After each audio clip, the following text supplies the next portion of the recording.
Hi, I'm Jany Temime.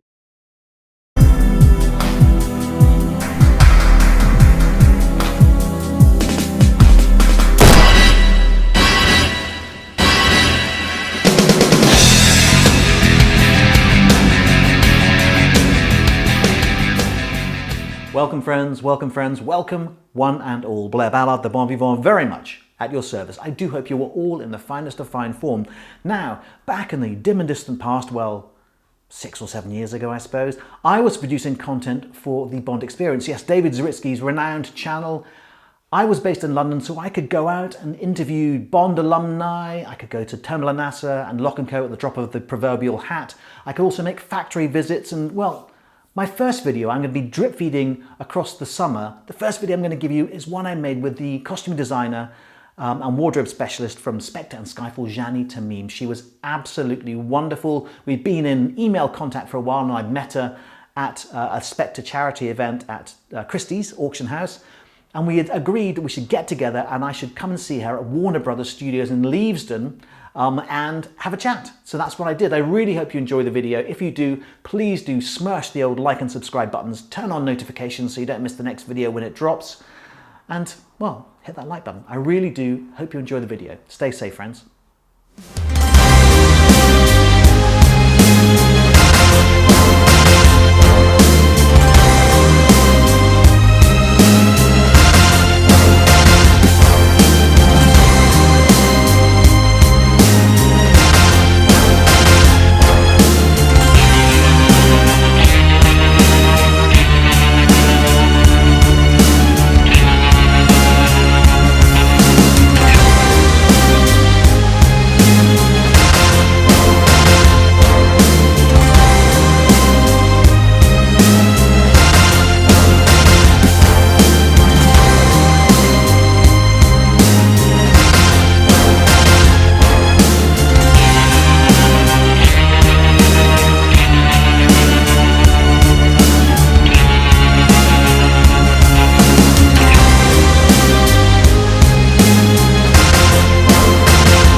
To quote Sir Roger Moore, we've been granted an audience.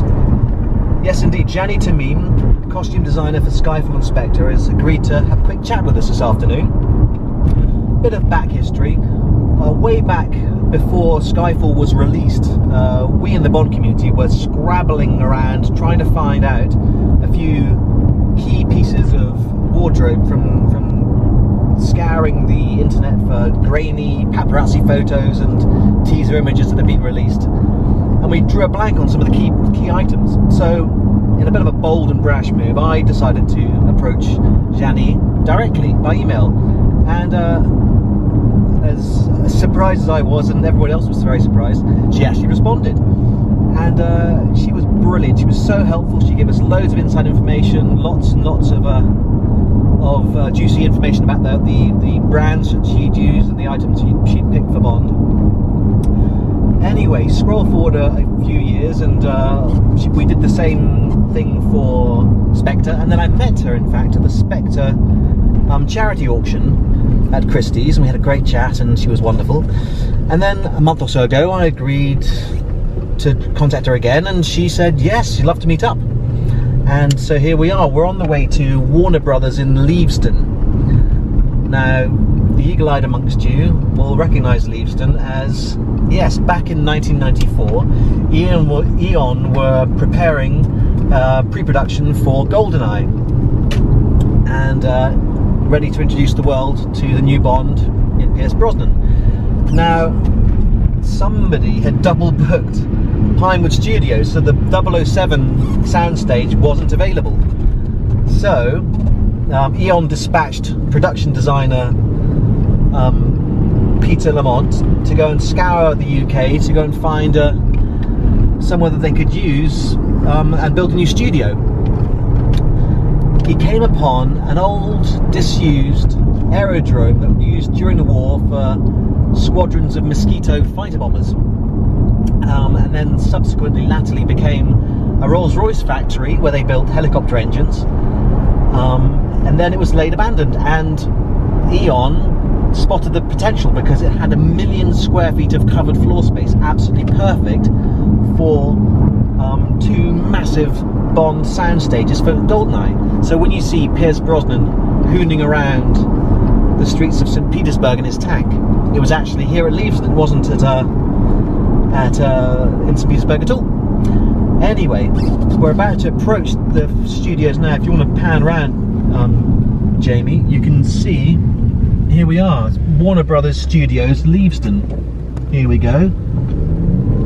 We're going to be going around the back to see Jany. Hope she's ready for us. And we'll hopefully have a chance for a quick chat and find out why she made the choices she did for Spectre and for Skyfall. Here we go. Jany, thank you so much for taking the time out of your busy day to come and chat to us. It really is very much appreciated.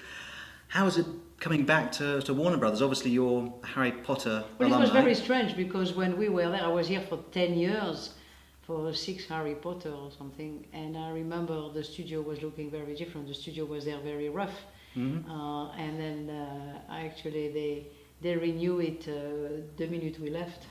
They had time, and now I'm coming back in the best studio of England. It's incredibly It's huge space, isn't it? It's huge. It's very beautiful. Very. It's exactly like a film studio should be. So we should be proud of it. Absolutely.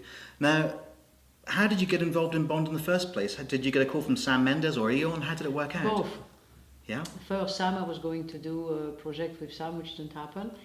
And then after that, I was called a year later, I was called, a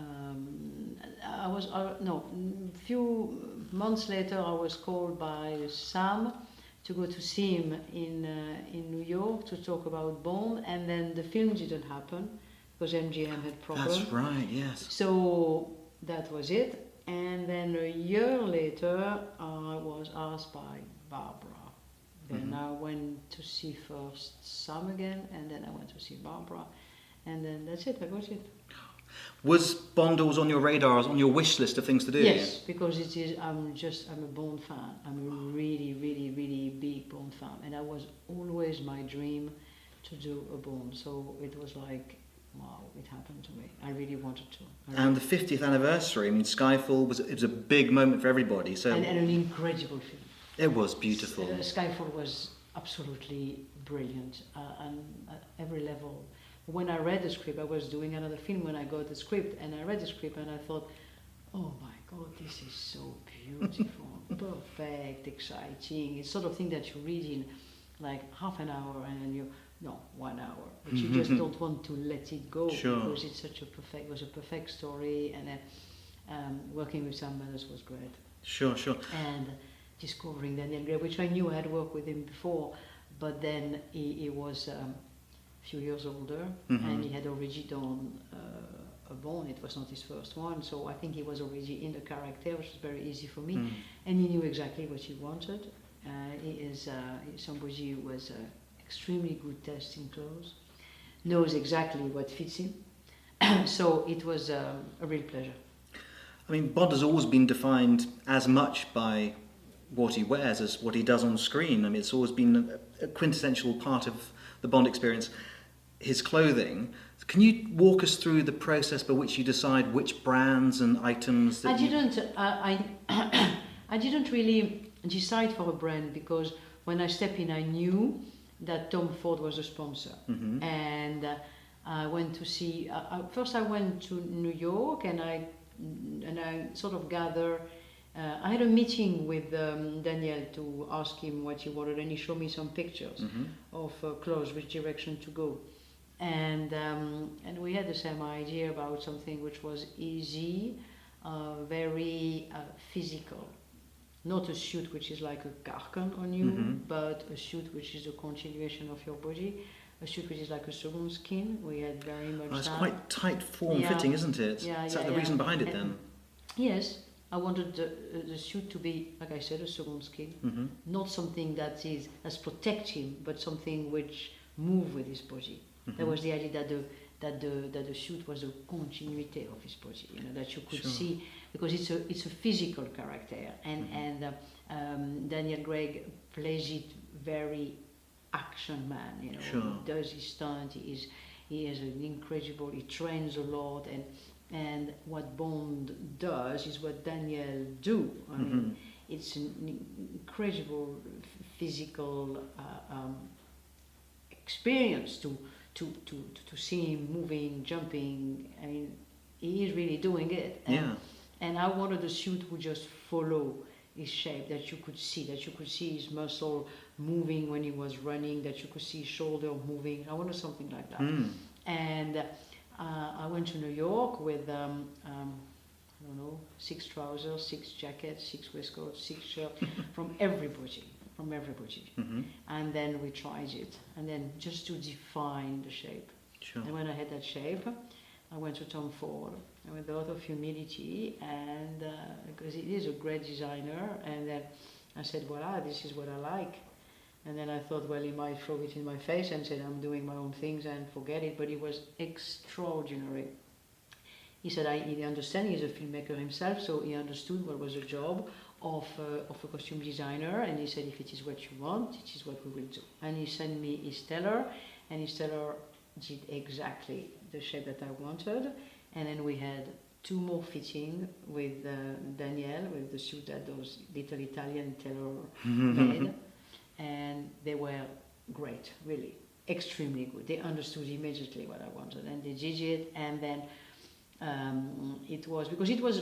because it is so near the body, it has to be excellent, and they were excellent. Because in the same time the suit went through a lot, and they were so strong.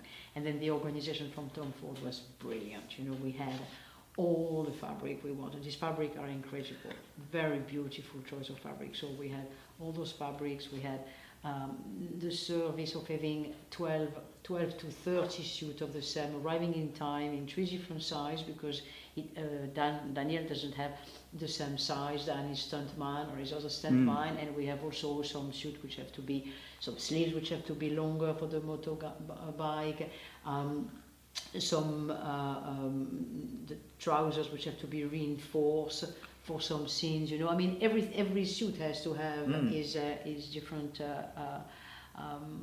different possibility, and is different made. So they gave us every suit in 3 different sizes, and we did all the intern work, accommodation work ourselves.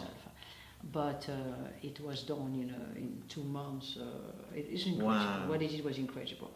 We chose a tie there because their tie collection was very well. But I didn't want the thin one. I didn't want the broad one, which is the one I wanted. The one in between. That was Skyfall. For Spectre, the tie went slightly bigger, and I changed the color because you have to change. You know, it's an evolution. You know, and I also think even in the story, in Spectre, well, is a different person because people evaluate, and then we had also the make-believe of the Italian story where he's wearing something that Bond should not really wear, which is slightly more gangsterish because he has to be one of those bad mafia. And Daniel normally wouldn't put him normally in black anyway because of his complexion and his blue eyes. That was supposed to be because he's one of those. But you put him in a herringbone as well, very white herringbone, which is brilliant. So because he is supposed to be one of those mafiosos. So he is, at a certain moment we wanted a little hat, and then when we tried a little hat, it was too comical. We didn't use it. We didn't use it because it was supposed to have to pick up the hat when he's leaving Monica Bellucci, just over, on the way out, he put his hat on, and I was just looking a little bit tacky, so we didn't choose it. Because I think when he leaves, he is Bond again. Yeah. So there was an element of comic there that I didn't like, and I didn't like it. But do you think, did Sam Mendes or Daniel or yourself, because for Skyfall especially, but also for Spectre, there was with the 50th anniversary, there was a kind of, Sam Mendes mentioned he was going to be putting in sort of Easter eggs or homage to the Bonds of the past. Was that something that informed your choices on certain things? Well, anyway, I love Sean Connery. And anyway, we all respect Sean Connery. And it was not that we didn't do it on purpose because it was the 50th anniversary. We thought, the three of us, we were completely agree on that Sean Connery was a perfect Bond. And he had the same physical presence that Daniel Craig has. You know, some actors are, like I think that Timothy Dalton has a little bit of Roger Moore, but I think that Daniel Craig has really something of Sean Connery. Sean Connery said that, in fact. He did say that he absolutely, is, because they have the same look, like they could hurt you. Frightening, that they could kill you if you just do one step too much, you know. While the other one are a little bit more suave. It could be dangerous, I don't think they're dangerous, but it's something very primitively dangerous about Sean Connery and about Daniel Craig, which make them the same sort of Bond, you know, the same sort of category of Bond that we could have. So, of course, you have a tendency of looking in the archives of what he was wearing. We use the holsters. We use the light blue for the swimming trunks. We use things that we used, you know. But it was more an homage than a copy. Sure. It was because I do think that in Bond it's fun to have few things coming back for the one who are really looking carefully, like you, me. Because there were, I mean, as Bond fans, we don't know if we're reading too much into some of the choices. I mean, for example, I'm wearing the Tom Ford polo that you put. Excellent. They were the best, because I went just before Spectre. I went to Milano, where Tom Ford invited me in very nicely to look at the new collection, and there are things that I picked up, and I picked up that polo that you are wearing because I thought they were excellent and so well cut. Yeah. And they were also, I mean, I think his knitwear is extraordinary. And the shirt, because the fabric that he's using for the shirt is excellent. Excellent, couldn't be better. So they made shirt, and then you can choose the collar, and we have a collar which is just in between two of their collars, you know, because every neck is different. Sure. So I don't know, there are things that Tom Ford does which are perfect. But when the actual scene when Daniel is wearing the casual wear in Morocco, and he's wearing the shirt with the matchless suede jacket and the Brunello Cucinelli trousers, was that a deliberate? Because it's very similar. It evokes the clothes that. I'm not sure. Is that Brunello? Because I thought it was the Tom Ford jeans. Because Tom Ford, I tried. I cannot remember actually. There's no problem. I know that I know where the jacket is coming from. But it evokes that what Timothy Dalton wore when his Morocco scenes back in The Living Daylights. He wore that was not at all my inspiration. My inspiration was more, that Moroccan sequence. I was more thinking. I was really coming from this 1950 Humphrey Bogart, Casablanca writers, those writers going around Morocco. And then when you are in Morocco, you cannot help using those colors, the ochre, the beige, but I was never thinking. You weren't thinking, we'll do Timothy Dalton. No. Okay, that's very interesting for us Because maybe I can tell you something, that Daniel Craig in polo looks amazing. He does. Because he has such a perfect. Well, I'm kind of close second. I am not talking about you. I'm talking about Daniel Craig, who looks amazing in those polo. And the polo are very slim cut. They're perfect. And the collar is incredibly good. So a little bit 50, what I like. Yeah, exactly. So Paul Bowles was more my inspiration. You know, like the writer crossing Morocco. That was more my inspiration than Thibaudy. If Thibaudy was wearing it, then it's fantastic, because then the circle is closed. The circle is complete. But that was not... But one of your favourites I've read, one of my favourite pieces from Spectre was the white tuxedo. Yes, so I wanted the white tuxedo first, because after the dark blue tuxedo, I said, Sam, forget it. I just cannot design another tuxedo, because that tuxedo is so perfect. I just cannot I cannot do something better.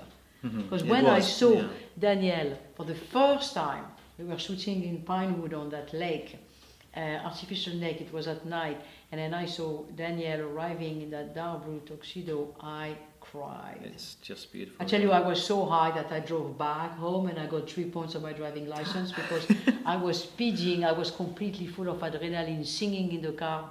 3 points. But so it tells you how happy I was with the result. The tuxedo was amazing on him. He was looking gorgeous. Yeah. So the idea of having to design another tuxedo better than that one, I just didn't know how. So I said, okay, well, let's go in a complete different chapter. Let's go into a white one, because actually Humphrey Bogart is wearing a white tuxedo in Casablanca. Sean Connery because as well. Sean Connery was wearing. So we go into that, and I was really pleased, because when I look at the Oscar ceremony after that, the presenter was wearing a white dinner jacket, and I think that the white dinner jacket should be a sample in every men's wardrobe. Absolutely. It's wonderful, because you can wear it with a jean or with a black evening trouser. You know, it is beautiful. We'd like to thank you for championing British brands in... Oh, no, we want to. But I mean, what could be more British than seeing James Bond in Scotland in a barbered coat, brown corduroys and Crockett & Jones boots? You know that for us, because that jacket had, up to me, too many details, so we cleaned up a lot. Sure, we had to take off the... I took off. I just wanted to, because on James Bond you don't want too many emoji too details, busy. so we just cleaned it up. You know, like taking off the collar, the thing, just to make it more essential. Sure. Because I wanted that the jacket looked like something which was in that house for 25 years, belonged to his father, it's something like you rolled up somewhere, that you hang in your country house, and that you wear every time you're there, because it's so handy and practical. And mine gets used every day in wintertime. Oh, it's brilliant. It's a beautiful jacket. But I mean, you have NPL, you have all of these amazing British brands, Timothy Everest, even the modern ones like Neil Barrett, All Saints, Top Man even as well. These were obviously context specific for, you know, when Bond's down his luck in Turkey, he needs to... But you know that you have in England the best homeware. I mean, honestly, you don't really need to go anywhere else. They have a very, very, very good manufacturer, and they're always so nice. You know, they always help us so much. You were talking about Pearl, you were talking about Crockett & Jones for the shoes, what they are doing for us. Yeah. The suitcases also. You know, the suitcases. It is incredible. We have, you know, James Bond is an English product. It should be manufactured in England, and it's made in England with English talent, and of course we are using the English brand as much as we can. One last thing. Bond future, okay? Just 1 second. Given the fact that many men these days only wear suits and ties very occasionally, if you were given the job for Bond 25 or in the future, how do you make, if suits and ties are on their, you know, sort of becoming less and less frequently, regularly used, I think it would be a pity. Of course, but how would you make Bond relevant and still put him in his traditional uniform of the suit and tie? I think I would still put him in suit, because I think that the suit is the most perfect, elegant, sophisticated piece of clothing for a man. Now, what you have to care is about good tailoring. Good tailoring means a good suit. You know, you have bad suit and good suit, and if your suit is well cut, if your suit is good enough to be worn with nonchalance, elegance, you know, it's just the association of a suit with an armor which isn't good. A suit can also be the continuation of yourself. Of course. You should be able, with a good tailoring, to forget that you are wearing a suit, and then you are really elegant. Fantastic. Well, there we go. Thank you so much, Jany. I know you have to zoom off now, but thank you so much for spending time with us, and I know it's very precious. It has been a pleasure, as always, Blair. Oh, Thank you so much. If you've enjoyed this video, folks, please do consider smashing those like and subscribe buttons, turning on notifications so you know when the next video will drop. If you've got any ideas about what you'd like me to film in the future, please do post comments down below. We always love reading them, hearing your ideas about what the franchise is up to at the moment and ideas for the future. But for now, this has been Blair Ballard, the Bon Vivant, bidding you a very bon farewell. Stay safe, my very good friends.